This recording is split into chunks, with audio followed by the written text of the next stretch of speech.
ప్రస్తుతం మనం శ్రీరామ జన్మభూమి అయినటువంటి అయోధ్యలో ఉన్నాం.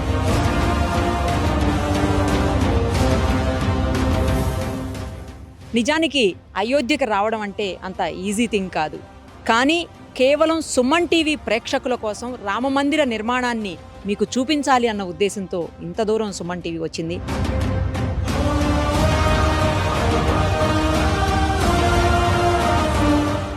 Gautam neuro care, brain stroke, migraine, fits, brain and spine surgeries కి బెస్ట్ న్యూరో సర్జన్. ఇంకో విషయం ఏంటంటే ఇంత లోపల వరకు వచ్చి మొత్తం ఇక్కడ జరుగుతున్నటువంటి నిర్మాణ కార్యక్రమాలన్నీ మీకు చూపిస్తున్న మొట్టమొదటి తెలుగు ఛానల్ కూడా సుమన్ టీవీయే. డిజిటల్లో అయితే ఎవ్వరూ ఇలాంటి సాహసం చేయలేదు ఇప్పటి వరకు. ఇది నిజంగా నా అదృష్టంగా భావిస్తున్నాను, పూర్వజన్మ సుకృతంగా ఫీల్ అవుతున్నాను. ఎందుకంటే రాముడు తిరగాడినటువంటి ఈ నేల, ఈ భూమి మీద అదే ప్లేస్లో మేము కూడా తిరుగుతున్నాము అంటే చాలా ఆనందంగాను గర్వంగాను ఉంది. నిజంగా అది అదృష్టమనే చెప్పాలి. నా వెనకాల రామమందిరం కనిపిస్తూ ఉంది, మీరు ఒక్కసారి చూడండి. రామమందిర నిర్మాణం చాలా వేగవంతంగా జరుగుతోంది. 2000 మంది పనివాళ్ళు అనకూడదు, నిజానికి 2000 మంది భక్తులు మందిర నిర్మాణ కార్యక్రమంలో పాల్గొంటా ఉన్నారు. దాదాపు 500 ఏళ్ల పాటు అటు హిందువులకి ఇటు ముస్లింలకి మధ్య గొడవలు జరిగి చివరకు హిందువులు సాధించుకున్నటువంటి ఈ స్థలంలో దేవస్థాన నిర్మాణం అనేది గొప్ప విజయంగా హిందువులందరూ భావించేటువంటి పరిస్థితి. భారతదేశంలోని ప్రతి ఒక్కరూ కూడా తమ వంతు సాయంగా లేదా తమ వంతు భాగంగా ఈ నిర్మాణ కార్యక్రమంలో రాళ్ళు అందించో లేకపోతే ఇంకోటి అందించో విరాళాలు ఇచ్చో మొత్తానికైతే పార్టిసిపేట్ చేస్తూ ఉన్నారు. చాలా గొప్ప విషయం అని చెప్పాలి. నిజంగా మనం కూడా లోపలికి వెళ్ళి చూద్దాము. అంతటి మహద్భాగ్యం కలిగించేటువంటి ఆ నిర్మాణం ఎలా ఉందో. దాదాపు 400 అడుగుల పొడవుతోటి 300 అడుగుల వెడల్పుతోటి 50 అడుగుల లోతైనటువంటి ఫౌండేషన్ జరిగింది ఇక్కడ. ఎందుకంటే కిందంతా 100 ఏళ్ల తరబడి నిర్మాణాలు ఒకదాని మీద ముందు మందిర నిర్మాణం, తర్వాత మసీదు, మళ్ళీ మందిరం, మళ్ళీ మసీదు, ఇలా ఇప్పుడు రామ మందిరం ఇలా జరుగుతూ వచ్చింది. సో కిందంతా కూడా డెబ్రిసే ఉంటుంది. మొత్తం ఆ డెబ్రి అంతా తీసి గట్టి నిర్మాణం, అది కూడా ఎక్కడ మీకు కాంక్రీట్ కానీ లేకపోతే సిమెంటు లేదా స్టీలు, ఐరన్ ఇవేమీ వాడకుండా కేవలం స్టోన్స్ తోటి చేస్తున్నటువంటి ఒక గొప్ప నిర్మాణం ఇది. తప్పకుండా అయోధ్యలో జనవరి 20వ తారీఖున మనందరికీ అందుబాటులోకి రాబోతున్నారు స్వామివారి దర్శనానికి. అందరూ కూడా విజిట్ చేయండి. ఫస్ట్ అయితే లోపలికి వెళ్ళి ఒకసారి చూసొద్దాం రండి.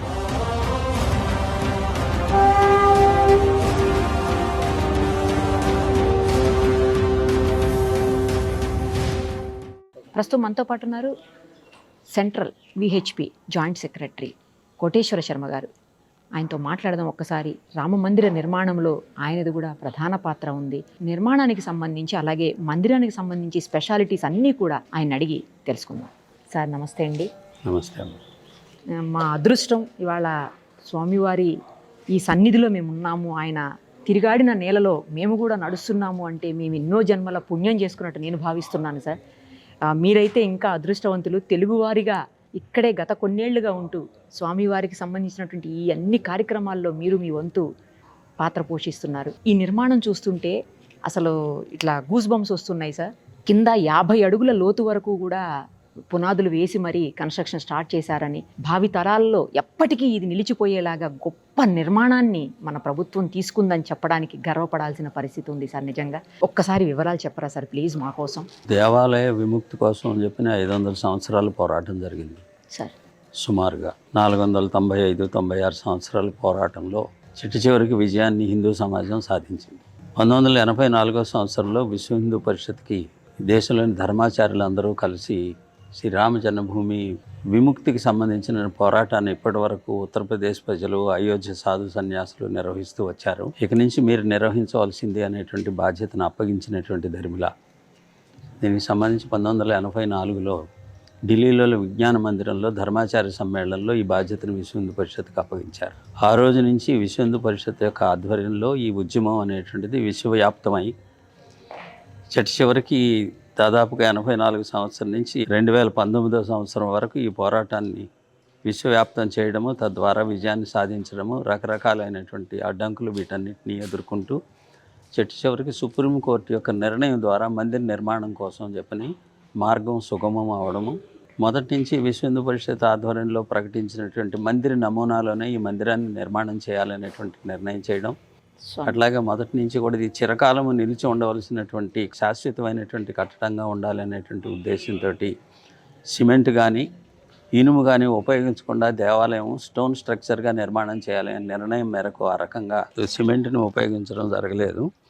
ప్రత్యేకమైనటువంటి మెటీరియల్ తయారు చేసి దాన్ని ఆధారంగా ఈ పునాది వేసుకురావడం అనేటువంటి జరిగింది. ఈ డెబ్రిస్ కారణంగా దీనికి లోడ్ బేరింగ్ స్ట్రెంగ్త్ ఉండదు అని అనేటువంటి ఎక్స్పర్ట్స్ చెప్పడంతో దాన్ని మొత్తాన్ని కూడా తొలగించి ప్రత్యేకంగా పునాది నిర్మాణం చేయాలన్నారు. కాబట్టి ఆ రకంగా దీన్ని 400 అడుగులు పొడవు, 300 అడుగులు ఎడల్పు, 50 అడుగుల లోతు నుంచి మట్టిని తీసేసి తిరిగి దీన్ని మళ్ళీ ఒక ప్రత్యేకమైనటువంటి ఒక బండరాయిలాగా ఈ పునాది నిర్మాణం చేయడం జరిగింది. దానిపైన ఈ దేవాలయం యొక్క నిర్మాణం. ఈ పునాది పైన 22 అడుగులు ఎత్తున గ్రానైట్ తోటి పీఠం, ఈ పీఠం పైన దేవాలయం యొక్క స్తంభాలు, దేవాలయం సూపర్ స్ట్రక్చర్ అనేటువంటిది నిర్మాణం జరుగుతుంది. దీనికి కావాల్సినటువంటి శిల్పాలని 1990 సంవత్సరం నుంచి అయోధ్యలోను, రాజస్థాన్లోను కూడా శిల్పాలు చెక్కే పని ప్రారంభించాం. ఆ రకంగా తీర్పు వచ్చే నాటికి గ్రౌండ్ ఫ్లోర్ కావలసినటువంటి స్తంభాలు చెక్కడం పూర్తి అయిపోయింది. Okay sir. ఇక వెంటనే పునాదులతోటి ప్రారంభం చేసి దేవాలయాన్ని అతి త్వరగా పూర్తి చేయాలనేటువంటి ఉద్దేశంతో ఆ రకంగా యోజన చేయడం జరిగింది. ఈ దేవాలయం యొక్క శైలి భారతదేశంలో అనేకమైనటువంటి శిల్పకళా పద్ధతులు ఉన్నాయి. దక్షిణ భారతదేశంలో చోళ శైలి, హొయసాల శైలి, ఈ రకమైనటువంటి చాళుక్య శైలిలో ఉండేటువంటి దేవాలయాలు మనకు కనిపిస్తాయి. ఒరిస్సా ఇటువైపున కళింగ స్టైల్లో దేవాలయాలు ఉంటాయి. ఇది ఉత్తర భారతదేశంలో నాగరి స్టైల్లో దేవాలయ యొక్క నిర్మాణం జరుగుతుంది. నాగరి స్టైల్ అంటారు దీన్ని. సోమనాథ్ దేవాలయం యొక్క నిర్మాణం కూడా ఇదే శైలిలో జరగడం జరిగింది. అదే రకంగా డిజైన్ చేయడం, దానికి తగినటువంటి విధంగా అన్ని ఏర్పాట్లు చేయడం. ఇట్లాగా నిర్ణయం వచ్చిన తర్వాత ట్రస్టు రామజన్మభూమి మందిర నిర్మాణానికి సంబంధించినటువంటి నిర్మాణ బాధ్యతని ఎల్ఎన్టీ వాళ్ళకి కాంట్రాక్ట్ అప్పగించడం జరిగింది. అప్పటి నుంచి దీనికి సంబంధించినటువంటి పనులు పూర్తవుతూ ఇప్పుడు ఈ సంవత్సరం 2024 సంవత్సరం జనవరి నెలలో దీన్ని ప్రాణప్రతిష్ఠ చేయాలి, గ్రౌండ్ ఫ్లోర్ దేవాలయం నిర్మాణం చేసేటువంటి నిర్ణయానికి అనుగుణంగా దేవాలయం నిర్మాణం దాదాపుగా పూర్తయింది. మిగిలినటువంటి 2-3 నెలల్లో ఫినిషింగ్ టచెస్ అవి ఇచ్చి ఇది జనవరి నాటికి ప్రతిష్ట పూర్తి చేసేటువంటి విధంగా కార్యక్రమం యోజన ట్రస్ట్ చేయడం జరిగింది. విశ్వ హిందూ పరిషత్ ట్రస్ట్కి కావాల్సినటువంటి అన్ని రకాలైనటువంటి సహాయ సహకారాలు అందించడం మొదటి నుంచి జరుగుతూ ఉన్నదే కాబట్టి అదే రకంగా కొనసాగుతుంది. ఈ దేవాలయం గ్రౌండ్ ఫ్లోర్లో రాముల వారి యొక్క విగ్రహంని ప్రతిష్ఠ చేయడం జరుగుతుంది.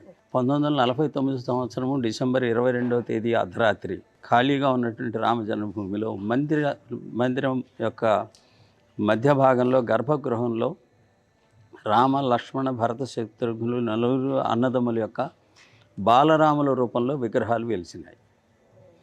అంతకుముందు విగ్రహాలు ఎప్పుడు తొలగించారు అనేటువంటిది మనం చెప్పలేం. 1528 సంవత్సరంలో ధ్వంసం చేసిన తర్వాత మసీదుగా మార్చడం, తర్వాత దేవాలయం పునర్నిర్మాణం, మళ్ళా మసీదు, ఈ రకమైనటువంటి చేతులు మారుతూ వచ్చినటువంటి స్థితిలో చరిత్ర ఆధారం ప్రకారంగా 1857 సంవత్సరం తర్వాత నుంచి దేవాలయం ఖాళీగా ఉంది. అంతకుముందు విగ్రహాలు ఉన్నాయా లేవా అనేటువంటిది లేదు. కేవలం రామజన్మభూమినే ప్రజలు పూజించుకుంటూ ప్రతి సంవత్సరము జరగవలసినటువంటి ఉత్సవాలు ఇవన్నీ కూడా ప్రజలు నిర్వహించుకుంటూ వచ్చారు అయోధ్యలో రామజన్మభూమిలో. ఆ రకంగా రామజన్మభూమి అనేటువంటిది ఆరాధ్యమైనటువంటిది అని చెప్పి రామజన్మభూమి హిందువులు కావాలనేటువంటి పోరాటం జరుగుతూ వచ్చింది. ఆ రకంగా విగ్రహాలు వెలిసినప్పటి నుంచి విగ్రహాలకు పూజ జరుగుతోంది. మహమ్మదీల పక్షం వాళ్ళు ఈ దేవాలయంలో విగ్రహాలు వెలవలేదు, తీసుకొచ్చి పెట్టారు అని చెప్పిన కోర్టుకు వెళ్ళటం, కోర్టు సాక్ష్యముల ఆధారంగా ఇవి వెలిసినటువంటి విగ్రహాలే, ఎవరు తెచ్చి పెట్టినవి కాదు అని చెప్పని, దీన్ని తొలగించడానికి వీల్లేదని చెప్పని జిల్లా కోర్టు తీర్పునివ్వడం, అప్పటి నుంచి పూజలు జరగడం, ఈ రకమైనటువంటి పద్ధతిలో దేవాలయంలో ఆ విగ్రహాల యొక్క పూజ అప్పటి నుంచి జరుగుతూ ఉంది. 1949లో ఇవి వెలిశాయి. 50వ సంవత్సరంలో అప్పుడు ఉన్నటువంటి ఉత్తరప్రదేశ్ ప్రభుత్వం ప్రజలందరూ దీన్ని దర్శనం చేసుకోవడానికి అవకాశం లేకుండా దేవాలయాన్ని తాళం వేసి కటకటాల్లో దేవుణ్ణి బంధించి పూజారి మాత్రమే రోజు పూజకు వెళ్ళేటువంటి విధంగా అనుమతిస్తూ ఆ రకంగా ప్రజల్ని దూరం నుంచి దర్శనం చేసుకునేటువంటి వ్యవస్థ చేయడము. దాంతో విశ్వ హిందూ పరిషత్ ఆధ్వర్యంలో రామజన్మభూమి ఉద్యమం ప్రారంభం అయిన తర్వాత ఈ దేవాలయం యొక్క తాళాలు తెరవాలి అనేటువంటి పద్ధతిలో మొదటగా ఉద్యమం ప్రారంభించడం జరిగింది. ఆ రకంగా 1986 సంవత్సరం ఫిబ్రవరి నెలలో కోర్టు తీర్పు ద్వారా తాళాలు తొలగించడము, అప్పటి నుంచి ప్రత్యక్షంగా దర్శనం చేసుకోవడము, దానికి సంబంధించినటువంటి సెక్యూరిటీ అరేంజ్మెంట్స్, కటకటాలు, ఇవన్నీ క్యూ లైన్, వీటన్నిటి ద్వారా ఒక దాదాపుగా 1 కిలోమీటర్ క్యూలో అటు ఇటు తిరుగుతూ దర్శనం చేసుకోవడం, ఒక 50 అడుగుల దూరం నుంచి దర్శనం చేసుకునేటువంటి స్థితి కొనసాగుతూ వచ్చింది 86 నుంచి. విశ్వ హిందూ పరిషత్ యొక్క ఉద్యమం, సాధు సన్యాసుల యొక్క నిర్ణయాల ప్రకారంగా మొదటి కరసేవ 1990 సంవత్సరంలో చేయడం జరిగింది. ఇది దేవాలయం హిందువులది, ఇది దేవాలయమే, ఇది మసీదు కాదు అనేటువంటి పద్ధతిలో ఉద్యమకారులు రామజన్మభూమి గుంబజుల పైన ఎక్కి జెండాలు ఎగరేసినటువంటిది. ఆ సమయంలో ములాయం సింగ్ ముఖ్యమంత్రిగా ఉండడం, అయోధ్యను సీల్ చేయడము, కరసేవకులు కాలినడకన 700-800 కిలోమీటర్లు నడుస్తూ గ్రామాల నుంచి దాటుకుంటూ అయోధ్యకు వచ్చి 1990 సంవత్సరం అక్టోబర్ 30వ తేదీన ఈ కరసేవ పూర్తి చేయడము, ఇది హిందువుల దేవాలయం అనేటువంటిది ప్రకటించడం జరిగింది. ఆ తర్వాత రెండవ కరసేవ 1992 సంవత్సరం డిసెంబర్ 6వ తేదీన కరసేవకులు అందరూ కూడా కలిసి ఒట్టి చేతులతోటి ఈ ప్రాచీన కట్టడాన్ని ఆ రకంగా 5 గంటల్లో దీని మొత్తాన్ని ధ్వంసం చేయడం, తిరిగి ఆ వెలిసిన విగ్రహాల్ని ఇదే స్థలంలో వారిని ప్రతిష్ఠించుకోవడం, కర్ఫ్యూ పెట్టి నిషేధాజ్ఞలు వచ్చే లోపుగా చేయగలిగినంత మేరకు దేవాలయాన్ని నిర్మాణం చేసి టెంట్ ఏర్పాటు చేయడం జరిగింది. తీర్పు వచ్చే వరకు భగవంతుడు ఆ టెంట్ దేవాలయంలో ఉన్నాడు. సార్ మీరు కూడా చాలా పోరాటాలు, చాలా మంది జైళ్ళకు వెళ్ళడాలు ఇవన్నీ కూడా మనకు తెలుసు. స్వామివారి కోసం ఎంతోమంది ఎన్నో పోరాటాలు చేశారు. ఇవాళ ఈ రూపంలో స్వామివారు మనందరికీ దర్శనం ఇవ్వబోతున్నారు అంటే మీ అందరి పుణ్యఫలమే. ఈ యావత్తు కూడా హిందూ సమాజం యొక్క శ్రేయస్సమ్మ. ఈ 1528 సంవత్సరంలో దేవాలయాన్ని పడగొట్టి మసీదుగా మార్చిన సమయం నుంచి 77 యుద్ధాలు జరిగినాయి చరిత్ర ఆధారాలుగా. దాదాపుగా 4.5 లక్షల మంది ఈ దేవాలయం కోసం చెప్పి తమ యొక్క ప్రాణాలను అర్పించారు. వాళ్ళందరి యొక్క కృషి యావత్తు సమాజము మేము ఇచ్చినటువంటి కార్యక్రమానికి అనుగుణంగా సహకరించి రామజ్యోతిని మొదట ఊరూరు తీసుకెళ్ళాం. రామశిలా పూజ 12 లక్షల ఇటుకల్ని ఊరూరా పూజించి వాటిని ఇక్కడికి తరలించారు. ఇప్పుడు అక్కడ బయట కనిపిస్తున్నటువంటి ఇటుకలు వాటన్నిటిని కూడా ఈ దేవాలయం యొక్క కాంపౌండ్ వాళ్ళ నిర్మాణంలోనూ, దేవాలయం యొక్క పునాదిలో సపోర్టింగ్గా, వర్షము పడినప్పుడు నీళ్లు కిందకి ఇంకినప్పుడు ఒక రాతికి కూడా నీళ్లను పీల్చుకునే లక్షణం ఉంటుంది. రాతిని సెలెక్ట్ చేసేటప్పుడు కూడా నీళ్లను పీల్చుకునేటువంటి లక్షణం అతి తక్కువ ఉన్నటువంటి రాళ్ళని సెలెక్ట్ చేసి తీసుకోవడం జరిగింది. అయినప్పటికీ కూడా ఒకవేళ వచ్చేటట్టయితే రాళ్ళ దగ్గరికి నీళ్లు రాకుండా ఉండడం కోసం ఇటుకలతోటి ఒక లేయర్ని రక్షణ కవచం లాగా ఏర్పాటు చేయడం జరిగింది. అట్లాగా ఇటుకల్ని ఆ రకంగా ఉపయోగించడం జరిగింది. పూజించినటువంటి ఇటుకల్ని. ఫస్ట్ ఫ్లోర్ కూడా వస్తుందంట కదా సార్? ఫస్ట్ ఫ్లోర్ స్తంభాలకు సంబంధించిన పని ప్రారంభమైంది. రామ దర్బార్ ఉంటుంది. మామూలుగా మనం రామనవమి రోజున ఫోటో పూజ చేసుకుంటుంటాం. సీతారామ లక్ష్మణ హనుమత్ సమేత 6 ఉండేటువంటి రామ దర్బార్ అంటారు ఉత్తర భారతదేశంలో. అలాగే 4 అన్నదమ్ములు, సీతాదేవి, హనుమంతుడు ఉండేటువంటి విధమైనటువంటి విగ్రహాలని ఫస్ట్ ఫ్లోర్లో ప్రతిష్ఠించడం జరుగుతుంది పూర్తయినప్పుడు. అది ఇంకొక మొత్తం దేవాలయము 2025 సంవత్సరము డిసెంబర్ నాటికి పూర్తి చేయగలుగుతారు అని చెప్పని ట్రస్ట్ వారి యొక్క అభిప్రాయం. ఈ గ్రౌండ్ ఫ్లోర్లో రాముల వారి వెలిసినటువంటి విగ్రహాలు, చిన్న విగ్రహాలు ఉంటాయి. 4 సోదరులు ఉంటారు. దీంతో పాటుగా ఒక శిలా విగ్రహం ఉంటుంది. శిలా విగ్రహం అనేటువంటిది బాలరాముడి యొక్క శిలా విగ్రహం.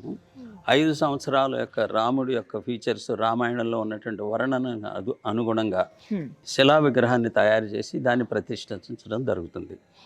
ఈ పీఠము పైన రాముల వారు కమలంలో నించున్నటువంటి విధంగా ధనుర్ధారులై బాలరాముడి యొక్క విగ్రహాన్ని తయారు చేయించడం జరుగుతుంది. దాని యొక్క ప్రతిష్ఠ ఇక్కడ జరుగుతుంది. ఈ ప్రతిష్టకు ఉపయోగించవలసినటువంటి దక్షిణాది సాంప్రదాయం ప్రకారంగా విగ్రహం యొక్క క్రింద యంత్రం ఉంటుంది. ఈ యంత్రం యొక్క శక్తి ఈ దేవాలయానికి వచ్చేటువంటి భక్తులకి అనుగ్రహించడము, అనేక రకాలైనటువంటి సౌకర్యాలు, అంటే భక్తులు వరప్రసాదుడుగా దేవుడు ఉండడం కోసం చెప్పిన సాధారణంగా యంత్రాన్ని ప్రతిష్ఠ చేస్తారు. యంత్రం పైన రాముల వారి విగ్రహం ఉంటుంది. ఈ యంత్రం అనేటువంటి 10 సంవత్సరాల క్రితమే తయారు చేసి విశ్వ హిందూ పరిషత్ ద్వారా దీనికి 10 సంవత్సరాల పాటు రామ జపాన్ని దానికి సమర్పిస్తూ ఆ రకంగా శక్తిపోతం చేయడం జరిగింది. అది కూడా ఆంధ్రప్రదేశ్లోనే దాన్ని పూజించడం జరిగింది. ఇది ట్రస్ట్ వారికి అప్పగించడం జరిగింది. ప్రతిష్ఠ సమయంలో పీఠం పైన ఈ యంత్రం పైన రాముల వారి యొక్క విగ్రహం ఉంటుంది. విగ్రహం యొక్క సుమారుగా 4.5 అడుగులు ఉంటుంది. మందిరం యొక్క డిజైను దీనికి అనుగుణంగా ఈ విగ్రహం యొక్క ఎత్తు అనేటువంటిది రామనవమి రోజున సూర్యకిరణాలు రాములు వారి యొక్క ముఖం పైన ప్రసరించేటువంటి విధమైనటువంటి పద్ధతిలో డిజైన్ చేయడం జరిగింది. ఆ రకమైనటువంటి పద్ధతిలోనే ఎత్తు వగైరా శరీరం యొక్క మొత్తం కూడా బాడీ యొక్క ఫీచర్స్ అన్నిటిని ఆ రకంగా సెటప్ చేయడం జరిగింది. ఓకే. ఇప్పుడు కింద కూడా సార్ కాపర్తో ఒక 4 mm ఇంచు రాడ్ తోటి కింద నుంచి భూమిని హైందవ ధర్మం ప్రకారంగా భూమి శక్తివంతమైనటువంటి కాబట్టి దేవుని యొక్క విగ్రహం కూడా మన యొక్క దేవాలయం యొక్క శిల్పశాస్త్రం ప్రకారంగా భూమితోటి పూర్తిగా టచ్లో ఉండాలి అనేటువంటిది, స్పృశిస్తూ ఉండాలి, భూమి యొక్క స్పర్శ ఉండాలి విగ్రహానికి అని చెప్పని అరంగా పునాది కిందన ఉన్నది. కాబట్టి అక్కడి నుంచి ఈ రాగి పైపుని భూమి దగ్గర నుంచి పైకి తీసుకురావడం జరిగింది. ఇది పీఠం వరకు కూడా ఈ రాగి పైపు తాకుతుంది, పీఠం వరకు తాకుతుంది. గుడి నిర్మాణం వరకు ఎంత ప్లేస్? 72 ఎకరాలు దేవాలయం స్థలం, 4 ఎకరాలు కేవలం దేవాలయం ఉంటుంది. 4 ఎకరాలు మొత్తం దేవాలయ కన్స్ట్రక్షన్ అంతా 4 ఎకరాలు ఉంటుందా సార్? ఓకే. ఈ శిల్పకళ అంతా కూడా చాలా రకరకాల దేశాల నుంచి, రాష్ట్రాల నుంచి వచ్చిందని విన్నాం సార్. శిల్పాలు చెక్కేటువంటి వాళ్ళు ఒరిస్సా నుంచి, రాజస్థాన్ నుంచి శిల్పాలు చెక్కుతున్నారు. దేశం మొత్తం నుంచి రకరకాలైనటువంటి పద్ధతులు ఈ దేవాలయ యొక్క నిర్మాణంలో దేశం మొత్తం యొక్క సహకారం ఉంటుంది. ఈ శిలలన్నీ కూడా రాజస్థాన్ నుంచి వచ్చాయి. రెడ్ శాండ్ స్టోన్ అంటారు ఈ దేవాలయ నిర్మాణం. మార్బుల్, గర్భగృహం మార్బుల్ తోటి నిర్మాణం చేయబడుతుంది. కాబట్టి ఇవన్నీ కూడా రాజస్థాన్ నుంచి వచ్చాయి. శిల్పులు ఒరిస్సా నుంచి, రాజస్థాన్ నుంచి, ఉత్తరప్రదేశ్ నుంచి శిల్పులు ఈ శిల్పాలు చెక్కుతూ ఉన్నారు. తెలంగాణ నుంచి, కర్ణాటక నుంచి గ్రానైట్ వచ్చింది. సుమారుగా 2000 మంది పనిచేస్తున్నారమ్మా. రాజస్థాన్లో కానీ, ఇక్కడ కానీ, ఉత్తరప్రదేశ్లో కానీ ఈ దేవాలయానికి సంబంధించిన శిల్పాలు చెక్కడం వగైరా వగైరా. తలుపులు హైదరాబాద్ వాళ్ళు తయారు చేస్తున్నారు, అయోధ్యలోనే తయారు చేస్తున్నారు, కొన్ని హైదరాబాద్లో తయారు చేస్తున్నారు. ఇక్కడే వాళ్ళ వర్క్షాప్ ఇక్కడే పెట్టి ఇక్కడి నుంచి తయారు చేయడం జరుగుతుంది. గర్భగుడికి అవసరమైనటువంటి తలుపులు పూర్తి అయిపోయినాయి అనేటువంటిది సమాచారం. ఎవరు చేస్తున్నారు సార్ ఇవన్నీ? హైదరాబాద్కి సంబంధించినటువంటి అనురాధ టింబర్ ఓకే అనేటువంటి వాళ్ళకి అప్పగించడం జరిగింది. వాళ్ళకి ఈ దేవాలయాలకు సంబంధించిన ద్వారాలు తయారు చేయటము, ప్రతి దేవాలయానికి ప్రముఖమైనటువంటి దేవాలయాలకి వాళ్ళు తయారు చేసి ఇచ్చేటువంటి వాళ్ళ యొక్క పరంపర. అదే రకంలో వాళ్ళు రామ జన్మభూమిని అప్రోచ్ అవ్వడం, ఇట్లాగా మేము దేవాలయాలకి తలుపులు ఇచ్చేటువంటి ఆ అలవాటు ఉన్నది, లేదా ఆ గౌరవాన్ని మేము పొందుతున్నాం. మాకు కూడా ఈ దేవాలయానికి కూడా అలాగే తలుపులు సమర్పించాలని ఉన్నది. నేను అప్పుడు ముందుగా వాళ్ళకి మీరు ఒక మోడల్ తయారు చేసి తీసుకురండి అని చెప్పడం జరిగింది. ఒక 8 అడుగులు పొడవు ఉండేటువంటి మోడల్ వాళ్ళు తయారు తీసుకొచ్చి ఈ 2 సంవత్సరాల క్రితం ఈ రామనవమి రోజున వాళ్ళు దీన్ని ఇక్కడ తీసుకొచ్చి దాన్ని ఏర్పాటు చేయడం జరిగింది. ఈ రకంగా ఈ దేవాలయ యొక్క నిర్మాణంలో ఒక్కొక్క విభాగము ఒక్కొక్క ప్రాంతానికి సంబంధించిన వాళ్ళు నిర్వహిస్తున్నటువంటి విధంగా ఆ రకంగా యావత్ భారతదేశం ఈ యొక్క దేవాలయం యొక్క నిర్మాణంలో పాల్గొంటుంది అనేటువంటిది అది ఒక ఆదర్శమైనటువంటి ఒక సమరసతకి సంబంధించినటువంటి అంశంగా మేము భావిస్తున్నాం. Thank you sir, thank you so much. Thank you, ధన్యవాదాలు. Thank you sir.